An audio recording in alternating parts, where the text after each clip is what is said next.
Et l'invité de ce soir, c'est Jules Domché. Bonsoir, merci d'avoir accepté notre invitation. Nous allons revenir sur un article polémique de Jeune Afrique qui s'interroge. L'opposition camerounaise est-elle la plus bête d'Afrique? Quand vous lisez tout d'abord cet article qui qualifie l'opposition de plus bête d'Afrique, est-ce que c'est une provocation, une analyse fondée ou bien un simple cliché médiatique selon vous? Mais écoutez, quand on lit cet article de Jeune Afrique, même si on est tenté de prime abord de comprendre le désir de provocation, on est par la suite très vite marqué par le fait qu'il y a comme du mépris, comme de la condescendance, et je dirais même une bonne dose de mauvaise foi dans cet article de Jeune Afrique. On peut aujourd'hui se demander si Jeune Afrique ignore ce que c'est qu'être un opposant au Cameroun. Jeune Afrique ne peut pas faire un article comme ça visant à décrédibiliser toute l'opposition camerounaise, faisant croire que tous les opposants camerounais sont les mêmes.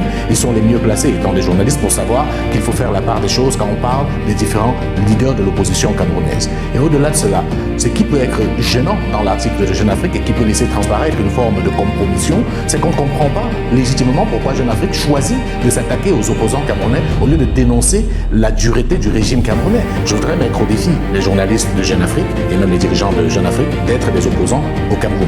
Jeune Afrique n'ignore pas qu'il y a des opposants camerounais qui sont en prison pour leurs idées. J'aime à rappeler ici le cas du jeune Olivier Digounissa, qui était plutôt très proche du monde des médias, que Jeune Afrique connaît très bien, qui a été jugé par un tribunal militaire et qui jusqu'aujourd'hui est en prison. Jeune Afrique ne peut pas faire comme s'ils ne sont pas au courant que plusieurs Camerounais ont été arrêtés et leur seul crime c'est d'avoir voulu assister à une audience publique au Conseil constitutionnel et qu'au moment où on se parle, plus d'une vingtaine sont encore détenus dans les geôles camerounaises. Donc Jeune Afrique ne peut pas ignorer qu'être un opposant au Cameroun, c'est flirter constamment avec la prison. Jeune Afrique ne peut pas oublier que le Cameroun c'est un pays où on assassine des hommes d'église, des hommes de médias et que les enquêtes piétinent jusqu'aujourd'hui.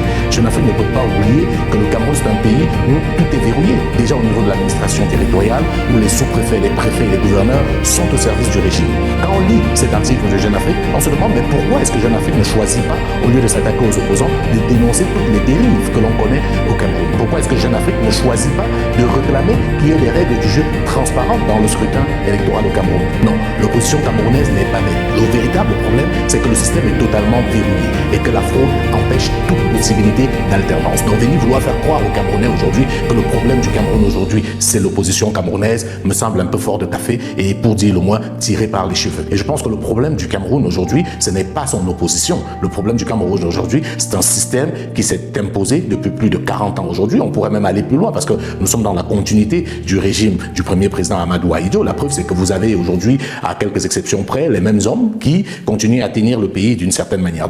Dernière chose, je pense qu'il faut raison garder, accorder du respect à ceux qui se lancent dans l'opposition au Cameroun. Avec ce qu'on vient de voir, ou le tableau que je viens de peindre, ce n'est pas évident d'être un opposant dans un système comme celui du Cameroun. Donc nos confrères de Jeune Afrique devraient, même s'il faut relever qu'il peut avoir un fond de réalité sur les dissensions au sein de l'opposition, avoir plus de considération pour ceux-là qui sacrifient leur vie pour un meilleur Cameroun. Ils sont très nombreux qui ont payé pour certains le plus lourd tribut pour essayer de transformer le Cameroun. Donc venir aujourd'hui avec un tel article, ridiculiser le combat que mènent des gens depuis plusieurs décennies sur la scène politique camerounaise me semble tout simplement inadmissible.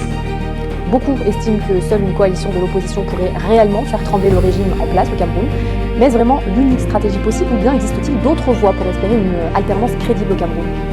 Alors que les choses soient claires une fois pour toutes, la coalition des partis de l'opposition n'est pas une panacée, c'est une chimère. On ne peut pas vouloir brigader l'opinion publique avec quelque chose qu'on sait impossible à réaliser. On est tous conscients aujourd'hui, et c'est la composition de la sphère politique qui nous l'impose, qu'il va être impossible d'avoir un candidat unique de l'opposition et même un candidat consensuel.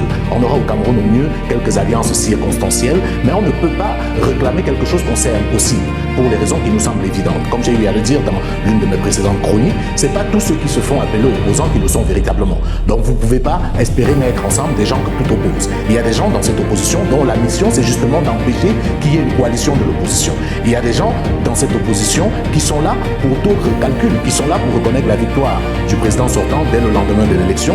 Et il y en a qui sont là pour se faire un nom. Et on a même vu, même si cela a fait rire beaucoup, que certains ont été candidats à la candidature parce qu'ils avaient d'autres problèmes à régler. Donc vous ne pouvez pas aujourd'hui venir vendre la coalition comme étant la solution miracle. Et ce discours qu'on a beaucoup développé en Afrique pour danser l'opposition africaine de manière générale et aujourd'hui l'opposition camerounaise est un véritable construit qui vise à préparer les esprits à accepter la fraude. En réalité, ce qui se passe, c'est qu'on essaye de faire comprendre à l'opinion que sans coalition de l'opposition, il est impossible de battre le régime en place. Ce qui est totalement faux. En plus, il me semble qu'il y a quelque chose de très important à retenir. Tant dans un système, la fraude est la règle et la transparence l'exception, quelle que soit la coalition que vous faites, le système sortira toujours vainqueur. Il me souvient, pour faire un peu d'histoire, qu'en 1992, au Cameroun, à l'occasion de l'élection présidentielle, il y avait eu une très grande coalition qui était dénommée Union pour le changement autour du leader de l'opposition de l'époque, Nigel Fundi. Malgré cette forte coalition et malgré que les faits historiques révèlent que l'opposition avait gagné cette élection, grâce à la fraude, le président Paul Biya avait toujours été déclaré vainqueur. Donc il nous semble ici indispensable de comprendre que ce n'est pas la coalition le problème, mais ce sont une fois de plus les règles du jeu. Et nous avons plusieurs exemples qui peuvent nous démontrer cela. J'aime bien prendre l'exemple du Sénégal, puisque c'est l'élection récente qui a beaucoup fait parler en Afrique. C'est une élection à 2 tours. Là-bas, on se serait attendu qu'il y ait un deuxième tour, parce qu'il y avait 18 candidats au départ. Mais vous vous rendez compte que sans coalition de l'opposition, Bassirou Diomaye Faye a été déclaré vainqueur dès le premier tour avec plus de 50% de voix. Ça veut tout simplement dire que la coalition n'est pas la solution. On n'a pas eu besoin de coalition pour faire tomber Macky Sall. Tout comme Macky Sall lui-même n'avait pas eu besoin d'une coalition de l'opposition pour faire tomber Abdoulaye Wade. Si un candidat a un programme sérieux, si un candidat est suffisamment charismatique et intègre pour attirer derrière lui la majorité des électeurs, alors il est déclaré vainqueur. Dans un processus électoral comme le Cameroun, où c'est une élection à un tour, où on gagne à la majorité relative, ce qui revient à dire que si vous avez une voix de plus que vos adversaires, vous êtes déclaré vainqueur. La coalition peut être une force, mais elle ne peut pas être tout le temps. Il faut qu'on arrête d'entraîner les Camerounais dans cette chimère-là qui a pour seul objectif de préparer les esprits à la fraude. Vous vous souvenez tous qu'au Gabon, face au président Ali Bongo, il y avait une candidature consensuelle portée par Albert Ndosa. Et figurez-vous que malgré cette candidature consensuelle de l'opposition gabonaise, Ali Bongo avait finalement été déclaré vainqueur de l'élection présidentielle au Gabon et il a fallu un coup d'état militaire pour l'y déloger. Donc je pense qu'il faut qu'on arrête avec cette instrumentalisation, avec ce désir de manipulation de l'opposition. Je ne suis pas en train de dire que la coalition n'est pas importante, mais on ne peut pas survendre quelque chose qui en réalité est une chimère. Parce que même si 2, 3, 4 candidats de l'opposition se mettent ensemble au Cameroun et que la fraude a la même ampleur qu'elle a souvent, les résultats seront les mêmes que ceux qui ont souvent été proclamés lors des dernières échéances électorales. Et justement, parlant de cette élection présidentielle, comment appréciez-vous la stratégie mise en place par l'opposition pour conquérir le pouvoir ? Alors premièrement, j'aime pas beaucoup quand on parle de l'opposition camerounaise, parce qu'à mon sens, il n'existe pas une opposition camerounaise. Il y a des opposants, il y a des partis dits de l'opposition. L'opposition n'est pas un bloc monolithique, donc on ne peut pas s'attendre à avoir une stratégie commune de l'opposition. Parce que comme vous le savez, au sein de l'opposition, tout le monde n'a pas la même vision, tout le monde n'a pas les mêmes objectifs, tout le monde n'a pas le même programme. Vous avez des leaders de l'opposition qui se réclament d'être de la gauche, vous en avez qui se réclament d'être de la droite, vous avez qui se réclament d'être de l'extrême gauche, donc il faut qu'on arrête de parler de l'opposition comme si c'était un bloc monolithique. Maintenant, la stratégie doit être faite en fonction des candidats et de leur appareil politique. Et même une éventuelle alliance ou une coalition doit répondre à ce désir-là. Donc il faudrait bien qu'on arrête de parler de l'opposition de manière générale. Et dans cette opposition camerounaise, vous voyez bien qu'elle est structurée de manière assez cosmopolite. Vous avez des gens qui sont des opposants depuis plusieurs années, mais vous avez aussi des gens qui sont des nouveaux venus, qui se sont découverts une vocation d'opposants à quelques mois de l'élection présidentielle. Vous avez notamment les deux candidats qui sont des anciens ministres, Issa Chiroma Bakary et Bello Bobana-Egari, qui sont des néo-opposants et donc il faut avoir un doute légitime sur leur véritable position aujourd'hui, parce qu'il y a encore quelques mois, ils étaient du côté de l'oppresseur. Donc il est normal que l'opinion puisse s'interroger sur la sincérité des acteurs qui, après avoir travaillé avec ce régime pendant plusieurs années, ont décidé, comme ça au crépuscule, de se retourner contre lui. Mais je tiens à préciser qu'il faut faire très attention. Ce n'est pas parce que quelqu'un est un néo-opposant qu'il n'en est pas un, véritablement. Parce que j'aime toujours prendre des exemples pour démontrer ce que je dis. On se souvient tous que celui qui a fait tomber Abdoulaye Wade, c'est Macky Sall. Mais ne perdons jamais de vue que Macky Sall a été ministre, premier ministre et président de l'Assemblée nationale sous Abdoulaye Wade et qu'il a décidé de quitter le navire quelques mois seulement avant l'élection présidentielle quand son mentor d'alors, Abdoulaye Wade, avait décidé de briguer un troisième mandat. Eh bien, c'est ce Macky Sall-là qui a renversé Abdoulaye Wade dans les urnes. Donc moi, je voudrais qu'on n'ait pas forcément des jugements de valeur, mais davantage des jugements de réalité.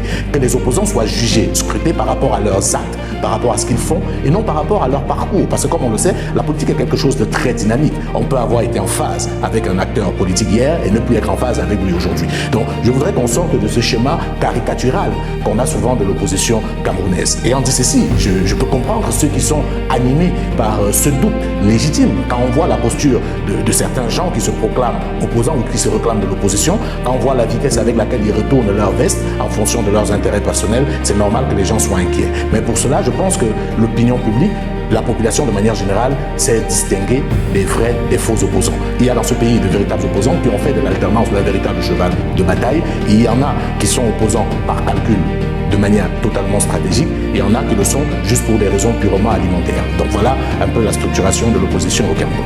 Dans cet article, le peuple camerounais est décrit comme amorphe, presque résigné, par exemple à l'image de ce qui se passe en Côte d'Ivoire. Est-ce que vous partagez ce constat? Les Camerounais ont-ils baissé les bras face aux revendications de leur gouvernement? J'entends beaucoup de gens le dire. J'entends beaucoup de gens dire que le peuple camerounais est un peuple résigné, est un peuple peureux, est un peuple lâche. Et je pense que c'est très mal connaître l'histoire politique du Cameroun. Et comme on aime bien le dire, comparaison n'est pas raison. Il n'y a pas de comparaison à faire entre ce qui s'est passé en Côte d'Ivoire et ce qui s'est passé au Cameroun. J'ai vu les gens dire qu'ils étaient surpris que les gens ne soient pas descendus dans la rue après l'exclusion de Maurice Kamto. Quand on dit cela, il faut avoir l'honnêteté de reconnaître que quelques jours avant la publication de la liste des candidats retenus par Election Cameroun, les principales villes du Cameroun ont été totalement militarisées. Il y a eu ce qu'on peut qualifier d'arrestation préventive, où la police, les forces de l'ordre ont organisé des rafles dans plusieurs quartiers. Et vous avez tous vu le déploiement militaire dans les principales villes du Cameroun. Donc on vient dans un climat comme celui-là où on a instauré la terreur et on se plaint que les gens ne puissent pas manifester leur point de vue. A contrario, en Côte d'Ivoire, la manifestation historique qu'on a tous vécue a été autorisée et a été encadrée.